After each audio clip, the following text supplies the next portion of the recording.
Assalamualaikum warahmatullahi wabarakatuh. Bismillahirrahmanirrahim. Alhamdulillahirabbil alamin.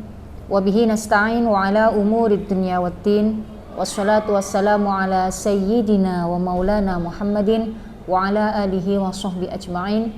La haula wa la quwata illa billahil aliyyil azim. Amma ba'du. Anak-anakku sekalian yang dirahmati Allah, alhamdulillah pada siang hari ini kita bisa berjumpa lagi dalam kajian fikrah, berjumpa online ya. Ustadzah di sini akan membahas tentang udhiyah. Ya. Udhiyah itu artinya kurban. Bagaimana hukumnya? Kemudian dasar di syariatnya kurban itu ada dalam surat apa? Kita akan membahas bersama-sama. Jadi udhiyah atau kurban itu dasar disyariatkannya kurban itu ada di surat Al-Kautsar ayat 2, fasholli li rabbika wanhar. Fasholli li rabbika wanhar, dan dirikanlah salat karena Tuhanmu, wanhar, dan berkurbanlah. Juga dari hadis yang diriwayatkan oleh Anas bin Malik bahwa Nabi Muhammad SAW itu berkurban dengan 2 ekor kambing putih, ya, disembelih oleh beliau sendiri dengan tangan beliau sendiri seraya mengucapkan basmalah dan juga takbir. Itu tadi adalah dasar disyariatkannya kurban. Lalu hukum berkurban sendiri itu bagaimana?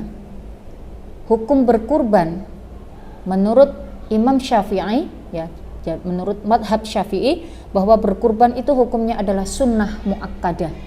Sunnah muakkadah itu artinya sunnah yang sangat dianjurkan. Jadi apabila ada orang yang mampu untuk berkurban tapi dia tidak berkurban, maka dia terkena hukum makruh. Seperti itu. Nah, bagi yang masih sendiri, yang masih single, yang jomblo, yang sendirian tidak berkeluarga, maka hukum dari kurban sendiri adalah sunnah ain. Jadi dia misalnya hidup sendirian, maka hukum kurban bagi dirinya adalah sunnah ain, sunnah per individu. Sedangkan bagi seseorang itu yang sudah berkeluarga, hidup dalam satu keluarga, maka hukum kurban adalah sunnah kifayah. Artinya apa? Artinya apabila dalam satu rumah itu kok sudah ada yang berkurban, misalnya anaknya berkurban, ya, maka gugurlah kesunahan bagi anggota keluarga yang lain. Gugur di sini bukan berarti sudah nggak boleh berkurban, tidak. Tetap apabila dia berkurban juga mendapatkan pahala, tapi gugur kesunahan karena sudah terwakili oleh anaknya yang sudah berkurban. Nah, itu tadi adalah hukum dalam berkurban. Hikmahnya berkurban itu sendiri apa? Hikmahnya adalah mencukupi kebutuhan fakir miskin di hari raya Idul Adha, sebagaimana zakat fitrah mencukupi di hari raya Idul Fitri. Itu hikmahnya, jadi berbagi kepada fakir miskin. Adapun waktu pelaksanaannya kurban itu dimulai sejak terbitnya matahari pada tanggal 10 Dzulhijjah sampai tenggelamnya matahari pada tanggal 13 Dzulhijjah. Jadi ada waktu 4 hari, tanggal 10, 11, 12, 13 hari tasyrik, ya, mulai dari munculnya matahari di tanggal 10 Dzulhijjah sampai terbenamnya matahari di tanggal 13 Dzulhijjah. Kalau ada orang berkurban di tanggal 15 Dzulhijjah, maka itu bukan kurban namanya, ya, tapi sembelihan biasa. Begitu. Nah, ketika seseorang itu bernadar, misalnya ada orang sakit, kemudian dia berucap, besok kalau saya sembuh, saya akan berkurban. Nah, yang seperti ini maka hukum berkurbannya adalah wajib karena dia sudah bernadar. Misalnya lagi ada orang mengatakan, kalau apa yang saya hajatkan ini kok terkabul, maka saya akan berkurban. Nah, yang seperti ini kurbannya menjadi kurban wajib. konsekuensinya apabila kurbannya itu kurban wajib, kurban nadar, maka bagi orang yang berkurban dan juga keluarga yang dalam tanggungannya, yakni ayah, apa itu? Anaknya, istrinya, itu tidak diperbolehkan memakan daging kurban tersebut. Ya, meskipun hanya secuil nggak boleh, karena itu adalah daging kurban wajib, kurban nadar. Keseluruhan dari hasil kurban wajib tersebut harus diberikan kepada para fakir miskin, juga para tetangga. Yang bernadar tersebut tidak boleh ikut memakannya. Itu konsekuensi bagi orang yang kurban wajib, kurban nadar. Misalnya ustazah mengucapkan gini, ada yang tanya, ini sapinya siapa ya? Oh, ini sapi saya untuk dikurbankan. Lah, kalimat yang seperti ini sering menjadi perdebatan ya. Termasuk nadar enggak sih ya? Itu sebagian ulama mengatakan ini adalah kambing saya untuk berkurban. Ini sudah termasuk nadar. Berarti masuk pada kurban wajib. Tapi ada sebagian ulama mengatakan kalau ucapan seperti itu tidak termasuk dari bagian kurban wajib, karena hanya sebagai pemberitahuan saja. Ya, ketika ada yang menjawab, ini sapinya siapa ini, kurbannya siapa ini, kurban saya. Jadi sebagian ulama mengatakan itu termasuk dari kurban wajib, ada yang mengatakan itu tidak termasuk dari kurban nadar atau wajib. Itu ya. Kemudian kriteria hewan yang boleh dijadikan kurban. Hewan yang boleh dijadikan kurban yang pertama adalah hewan yang sejenis an'am. Sejenis an'am itu berarti sejenis hewan ternak. Apa itu? Unta, sapi, kambing, domba. Ya, jadi hewan-hewan seperti ini yang masuk pada kategori hewan kurban. Ustazah, saya punyanya ayam, gimana? Saya kurban ayam boleh enggak? Ya, namanya sembelihan biasa, kemudian disedekahkan, bukan namanya kurban ya. Jadi kurban itu hanya hewan-hewan ternak yang kambing, unta, sapi, juga domba. Kemudian ada persyaratan usia. Kalau unta minimal sudah berusia 5 tahun sempurna. Kalau ada orang punya untanya masih 4 tahun kemudian diikutkan kurban, maka kurbannya tidak sah. Berarti menjadi apa? Menjadi sembelihan biasa, bukan kurban. Kemudian kalau sapi minimal sudah berusia 2 tahun sempurna. Ada orang punya sapi umur 1 tahun kemudian diikutkan kurban. Bagaimana kurbannya? Sembelihnya sah tapi kurbannya tidak sah. Maksudnya masuk pada sedekah biasa, bukan kurban. Ya.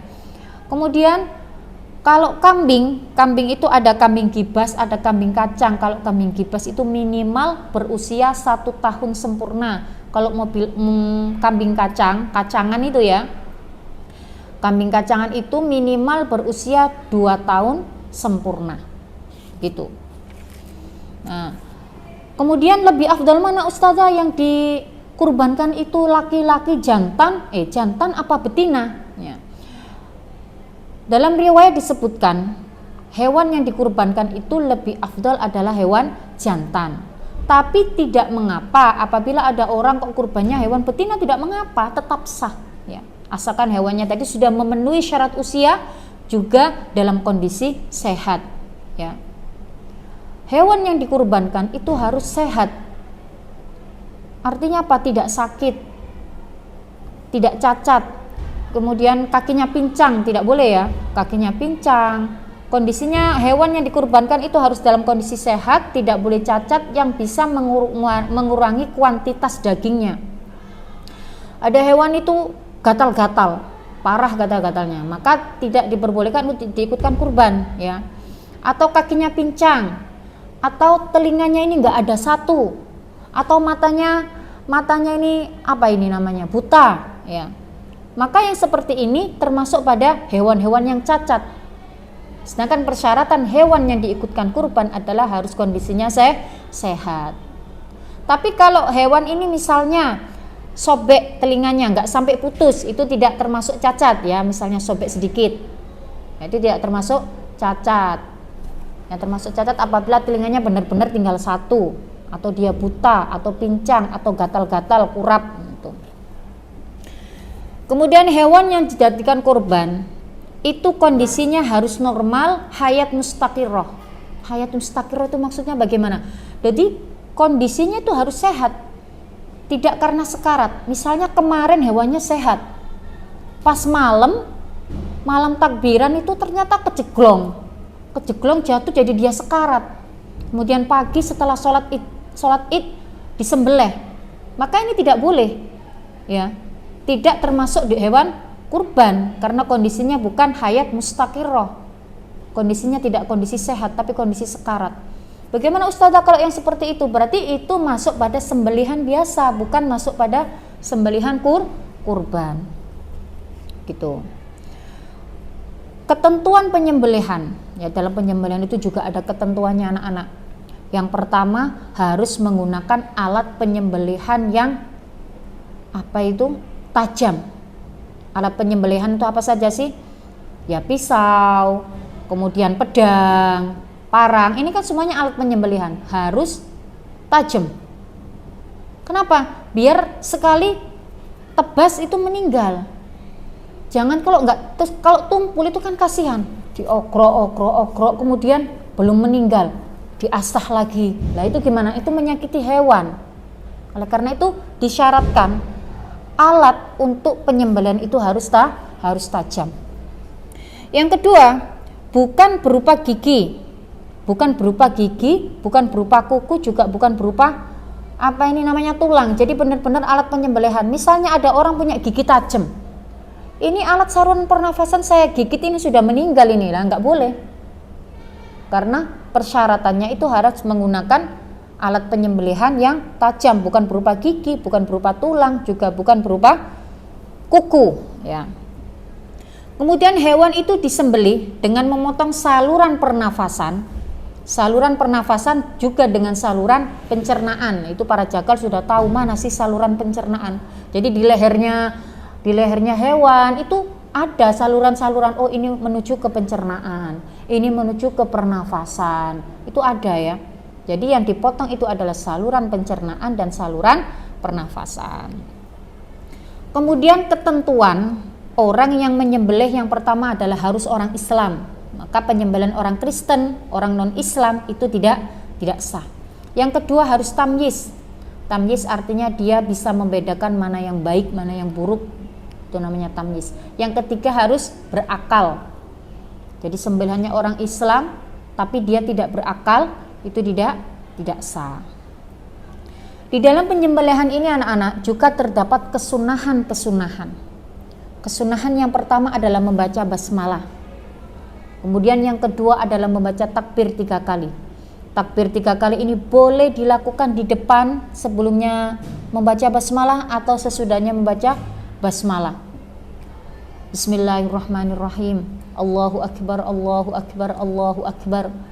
Kemudian yang ketiga disunahkan membaca sholawat. Allahumma sholli ala sayyidina Muhammad wa ala ali sayyidina Muhammad. Kemudian menghadap ke arah kiblat, baik hewan yang disembelih maupun penyembelihnya itu disunahkan menghadap ke arah kiblat. Ya, kemudian yang kelima, hewan yang disembelih itu ditidurkan miring bersandar pada tubuh yang kiri.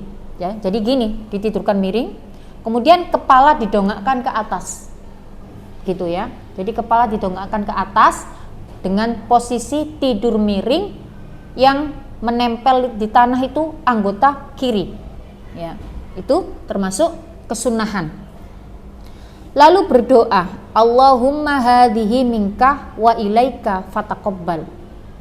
Dengan harapan semoga kurban ini diterima oleh Allah Subhanahu wa taala. Nah, sekarang alokasi daging kurban. Setelah disembelih, daging kurban ini dialokasikan kemana? Nah, alokasi daging kurban itu dilihat dulu. Kalau memang kurbannya ini kurban wajib, kurban nazar, maka keseluruhan daging ini diberikan kepada fakir miskin, juga dihadiahkan kepada orang lain, tidak boleh dimakan. Orang yang kurban ini tidak boleh memakan. Baik itu istrinya maupun anaknya juga tidak boleh ikut memakan daging tersebut. Jadi keseluruhan itu sudah dibagi-bagikan ke fakir miskin, juga kepada tetangga-tetangga yang lain. Itu kalau kurbannya adalah kurban wajib. Kalau kurbannya itu kurban sunnah, maka alokasinya adalah yang berkurban mengambil secukupnya, kemudian sebagian diberikan kepada fakir miskin, sebagian diberikan sebagai hadiah. Hadiah itu maksudnya apa? Oh, kepada tetangganya, meskipun tetangganya itu nggak fakir, nggak miskin, tetangganya kaya, berarti sebagai hadiah. Seperti itu ya. Jadi ada pembagiannya, sepertiga diberikan kepada yang, sepertiga diambil bagi yang kurban, sepertiga disedekahkan kepada fakir miskin, sepertiga dihadiahkan kepada saudara atau tetangga. Nah, misalnya yang berkurban ini, saya kebanyakan kalau sepertiga, ya ambillah secukupnya, enggak apa-apa. Atau saya nggak mau ambil, tak kasihkan semua, ya nggak apa-apa. Jadi kalau kurban sunnah itu nggak harus dikasihkan semua atau gimana, enggak ya, terserah. Sepertiga diambil sendiri, sepertiga dibagikan, sepertiga dikasihkan hadiah kepada teman-teman atau saudara, itu tidak masalah. Nah, kemudian bagi penerima daging kurban, kalau yang menerima ini adalah orang kaya, orang yang mampu, maka daging kurban tersebut itu hanya boleh dimakan, nggak boleh dijual ya. Dan daging kurban ini tadi ketika dialokasikan itu masih mentah ya, nggak boleh dimasak. Beda dengan akikoh. Kalau akikoh itu ketika membagikannya dalam kondisi masak. Kalau kurban membagikannya kondisinya mentah. Bagi penerima kurban, apabila dia orang yang kaya, orang yang mampu, maka daging kurban tersebut boleh dimakan atau boleh dihadiahkan kepada yang lainnya, nggak boleh dijual. Beda lagi kalau yang menerima ini adalah fakir miskin, orang yang tidak mampu, maka daging tersebut itu sudah menjadi haknya. Mau dimakan, mau dihadiahkan, mau dijual, itu tidak masalah karena sudah menjadi haknya fakir miskin. Ya, itu tadi adalah pembahasan tentang kurban. Sebelum Ustazah menutup pembahasan ini, Ustazah mengingatkan jangan lupa besok adalah hari Tarwiyah dan Arafah, di mana di hari-hari tersebut adalah hari istimewa, ada banyak sekali keutamaan, fadilah dan keistimewaan. Alangkah baiknya bagi kalian, bagi Ustazah juga, apabila tidak ada halangan, mari kita sama-sama berpuasa kalau tidak ada halangan ya. Ustazah, saya nggak bisa puasa soalnya lagi ada halangan. Nggak masalah, bisa beribadah dengan yang lain, memperbanyak bacaan sholawat gitu ya, bersedekah. Karena apa?